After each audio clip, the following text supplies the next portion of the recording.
Oke, baik siapa semua? Oke, terima kasih. Oke, kita akan mulai pelajaran kita. Tapi kita mengambil dulu ya. Terima kasih untuk penyertaan Tuhan yang ada sampai saat ini. Semua karena kasih Tuhan, karena kalian belajar kami Tuhan yang berkati dan membimbing kami. Terima kasih Tuhan. Haleluya. Amin. Oke, Nana. Sebelum Bapak memulai, Bapak akan mengabsen dulu ya. Sebelumnya apa? Feby, Dedi, Sampai, Rika, Melinda, Daniel, semua. Makasih semua kehadirannya. Sekarang kita bakalan membahas keselamatan. Tapi sebelum itu Bapak mulai dulu bertanya. Kalau kemarin ini kita belajar keselamatan, baru kita belajar apa? Dosa satu orang aja yang saya apa? Dosa ada dari kamar juga. Terus mereka dibalik dari kami. Nice, oke, kamu dapat poin. Oke, kalau kita sudah membicarakan itu, pasti ada dengan yang namanya keselamatan. Oke, makanya kita masuk ke dalam materi pembelajaran kita keselamatan. Siapa yang percaya Allah adalah sumber keselamatan? Nice, kita mulai lanjut. Sebelum itu, apa sih keselamatan? Sebelum kita masuk ke keselamatan, pasti ada yang namanya kasih. Oke, yang mengisi kasih apa? Menurut kamu kasih apa dulu sebelum apa jelasin? Kasih itu rela memberi. Rela memberi, terus ada lagi? Kasih apa? Apa?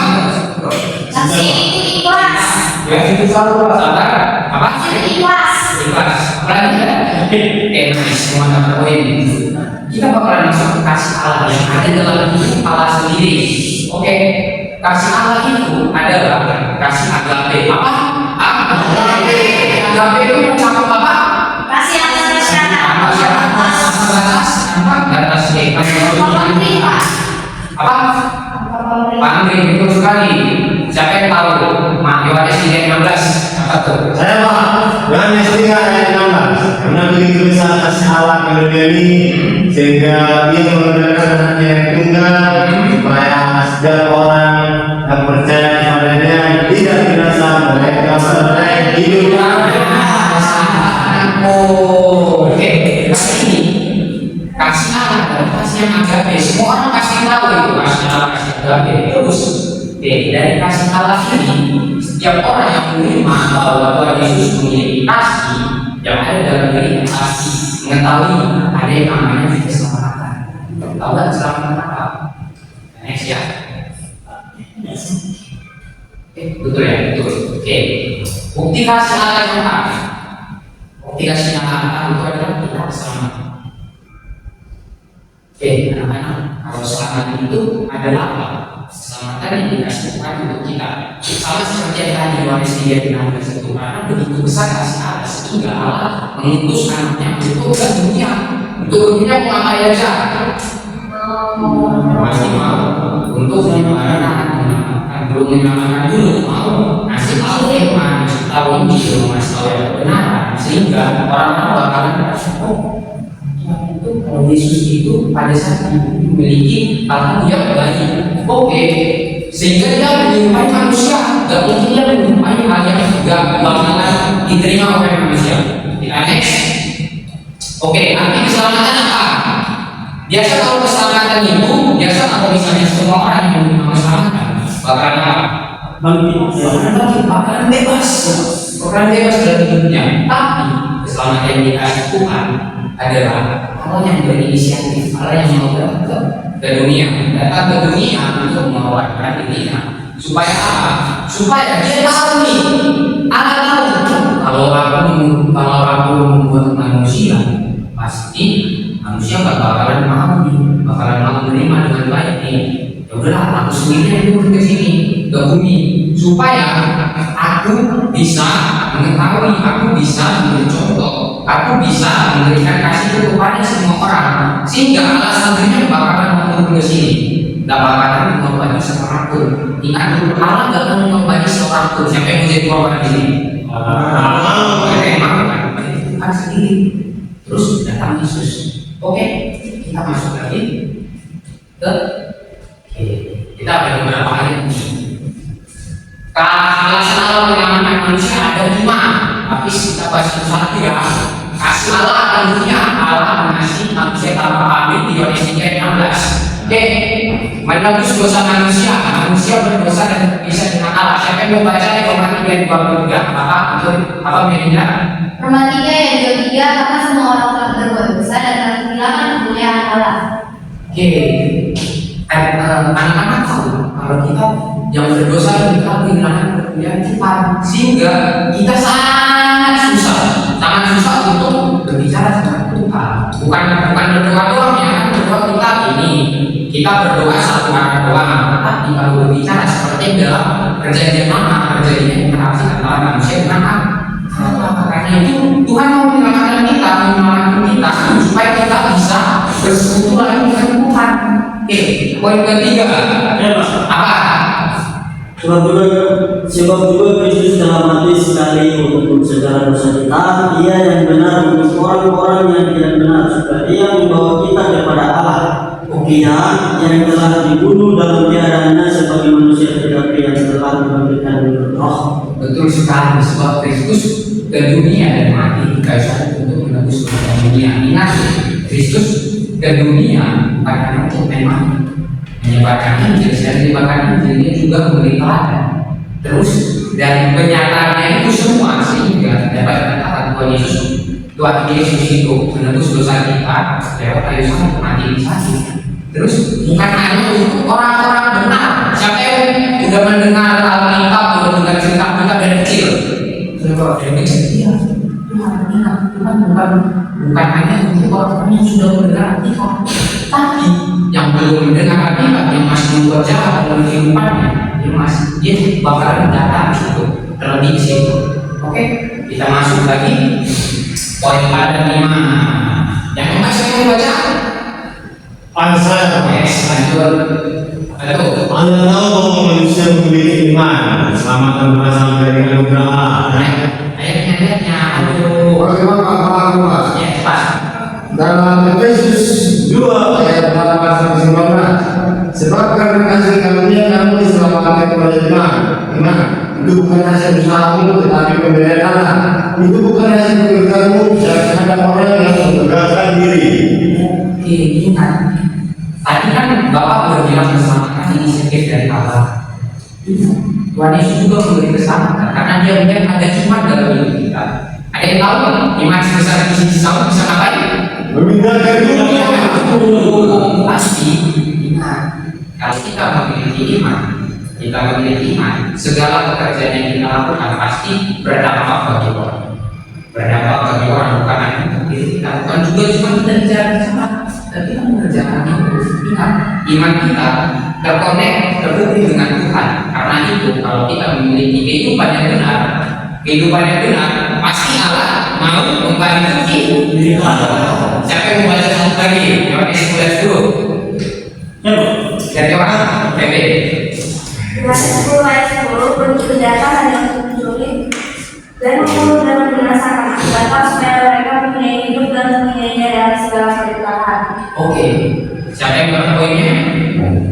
Pencuri datang hanya untuk Membunuh. membuat orang sesat. Tapi Tuhan Yesus datang untuk menyelamatkan kita, menyelamatkan anak-anak di sini. Jadi Tuhan Yesus mau sudah menyiapkan, kalau kita berbuat baik nih pada Tuhan, sudah menyiapkan apa? Rumah-rumah kita. Di mana? Surga. Jadi siapa yang mau masuk surga? Berbuat dengan baik. Kita next. Cara Allah menyelamatkan manusia terdapat ada dua poin. Yang pertama, pengorbanan Yesus Kristus, dan kedua, kebangkitan Yesus Kristus. Bapak mau ajak satu orang baca ini Roma 8 seperti kita berbicara Roma 8. Tetapi Allah menunjukkan kasih-Nya kepada kita oleh karena Kristus telah mati untuk kita ketika kita masih berdosa. Ingat, ketika kita masih berdosa juga, Tuhan Yesus mau menyelamatkan kita dengan menunjukkan kasih-Nya kepada kita. Jadi siapa yang merasa diri dia paling berdosa saja, Bapak itu yang paling berdosa. Tuhan Yesus ngasih Bapak untuk kehidupan ini. Jangan bicara salah, oke? Jangan baca 1 Petrus 3:18. Baik Pak. Oke, lanjut. Sebab juga Kristus telah mati sekali untuk segala dosa kita, Dia yang benar untuk orang-orang yang tidak benar, supaya Ia membawa kita kepada Allah. Ia yang telah dibunuh dalam keadaannya sebagai manusia, tetapi yang telah dibangkitkan menurut Roh. Tuhan Yesus mau kita, Tuhan Yesus mau menjemput kita nih, menjemput kita untuk bertemu Allah. Pertemuan dengan Surga. Kenapa sih Tuhan Yesus mau? Karena Dia sangat sayang sama kita. Saya Di sini bisa ketemu itu.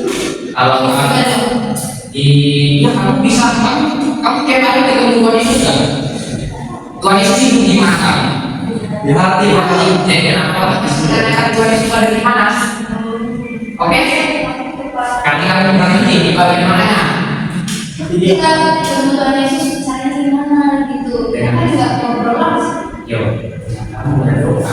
Dengan kamu berdoa kamu berbicara sama Tuhan dengan cara kamu berbicara. Kamu bisa kamu berdoa dan menemukan firman Tuhan, membaca firman Tuhan. Firman Tuhan itu ibaratnya Tuhan Yesus berbicara sama kita, Allah berbicara sama kita. Jadi lebih baik mana mendengar Tuhan Yesus berbicara atau kita berbicara sama Tuhan? Dua-duanya. Jadi Tuhan Yesus Poin kedua, kebangkitan Yesus Kristus ada di 1 Korintus 15 ayat 3 sampai 4. Saya akan membaca. Oke, lanjut. 1 Korintus 15 ayat 3 sampai 4. Sebab yang saat ini telah kusampaikan kepadamu, yaitu apa yang kamu terima sendiri, ya bahwa Kristus telah mati karena dosa kita, sesuai dengan kitab suci, bahwa Ia telah dikuburkan dan Ia telah dibangkitkan pada hari yang ketiga sesuai dengan kitab suci. Kematian Tuhan Yesus menandakan bahwa Dia telah menembus dosa kita. Karena Tuhan Yesus menembus dosa kita apa? Dia menggunakan jadinya, Dia menggunakan buat bahwa Dia bakalan bangkit dari Tiga. dan melawan Mau. 1 Korintus 15 ayat 20 sampai 22. Jadi 1 Korintus 15 ayat 20 sampai 22. Tapi yang benar adalah bahwa Kristus telah dibangkitkan dari antara orang mati sebagai yang sulung dari orang-orang yang telah meninggal. Sebab sama seperti maut datang karena satu orang manusia, demikian juga kebangkitan orang mati datang karena satu orang manusia. Karena sama seperti semua orang mati dalam persekutuan dengan Adam, demikian pula semua orang akan dihidupkan kembali dalam persekutuan dengan Kristus. itu artinya saat kami telah melakukan yang terbaik dalam hidup kami dan akhirnya kita bakalan meninggal. Kalau kita benar-benar melakukan keselamatan kita di bumi ini, kita nggak bakalan dibawa ke kantor. Kita bakalan menuju ke rumah Allah di surga, berjumpa dengan Bapa, persekutuan. Jadi siapa yang bakalan mau menerima Tuhan Yesus dan bakalan mengerjakan keselamatan yang terbaik? Saya mau. Dengan cara kamu mau tahu, Kak Bapak mau kasih tahu dengan cara memberi apa itu mengerjakan keselamatan, mengerjakan keselamatan. Oke, tapi saat kamu melakukan perbuatan yang benar dan bukan hanya memberi, menabur, membantu orang, ini bisa jadi oleh mata manusia. Tapi nanti kita menuju ke siapa? Tapi saat kamu mengerjakan kebenaran, melakukan kebenaran setiap hari, kamu mengerjakan untuk siapa? Untuk Tuhan atau untuk manusia? Jadi melakukan kebenaran setiap hari adalah melakukan pekerjaan keselamatan kita. Oke, dapat mengerti? Oke, lanjut. Kesimpulannya di akhir ini kita mengatakan kita ada kesimpulan yaitu keselamatan yang sejati adalah keselamatan yang berasal dari Allah sendiri berinisiatif kita atau berinisiatif bukan kita yang menjaga keselamatan kita sebelum Tuhan Yesus mati. Oke, karena kasih Allah kepada manusia sehingga Allah sendiri mengutus anaknya itu dari Yesus Kristus untuk menyelamatkan manusia. Tuhan Yesus mengutus anaknya itu juga menyelamatkan kita dan di saat seperti itulah saat Tuhan Yesus telah tidak ada kita mengerjakan keselamatan kita sendiri. Oke, dapat poinnya? Jadi setiap pelajaran hari ini, tapi sebelum kita pulang, apakah ada yang mau bertanya lagi? Cukup? Oke, kita akan pulang. Masing-masing dengan iman. Oke, sebelum kita pulang kita berdoa ya. Mari kita berdoa. Terima kasih Tuhan atas kesempatan hari ini Tuhan Yesus, kami telah selesai belajar bahwa Tuhan Yesus selalu mengamankan kami, Tuhan yang memberikan kami hikmat agar kami dapat mengerti semuanya sampai tiap hari kami merenungkan. Haleluya, amin.